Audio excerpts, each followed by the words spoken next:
نیند سے بیدار ہو کر سب سے پہلے ہاتھ دھونے چاہیے. رسول اللہ صلی اللہ علیہ وسلم نے فرمایا جب کوئی نیند سے بیدار ہو تو اپنے ہاتھ کو وضو کے پانی میں ڈالنے سے پہلے دھو لے، اس وجہ سے کہ تم میں سے کوئی یہ نہیں جانتا کہ رات اس کا ہاتھ کہاں رہا ہے، یعنی جسم کے کس کس حصے کو اس نے چھوا ہے، یا اس کے علاوہ بھی کہیں نیند میں ادھر ادھر پڑ گیا تو اس کے ہاتھ کو کوئی ایسی چیز لگی جو اس کے لیے نقصان دہ ہو سکتی. اس لیے پہلی چیز صبح اٹھ کر ہاتھوں کو اچھی طرح دھونا ہے. کھانے سے پہلے اور بعد میں ہاتھ دھونا. رسول اللہ صلی اللہ علیہ وسلم جب کھانے کا ارادہ کرتے تو پہلے اپنے ہاتھ دھوتے پھر کھانا کھاتے.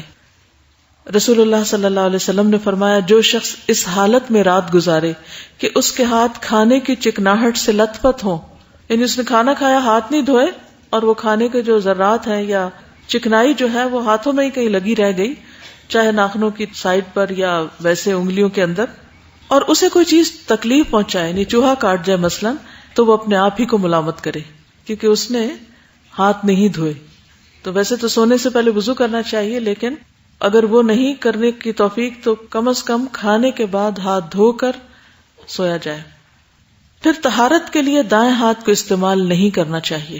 رائٹ ہینڈ طہارت کے لیے نہیں، ناک صاف کرنے کے لیے نہیں، کسی بھی گندے کام کے لیے لیفٹ ہینڈ استعمال ہوگا، بایاں ہاتھ.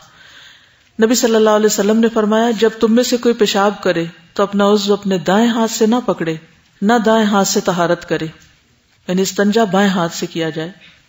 رسول اللہ صلی اللہ علیہ وسلم کا دایاں ہاتھ وضو اور کھانے جیسے کاموں کے لیے مخصوص تھا، اور بایاں ہاتھ بیت الخلاء میں استنجا کرنے اور دیگر اسی طرح کے کاموں کے لیے. یہ حضرت عائشہ کی روایت ہے.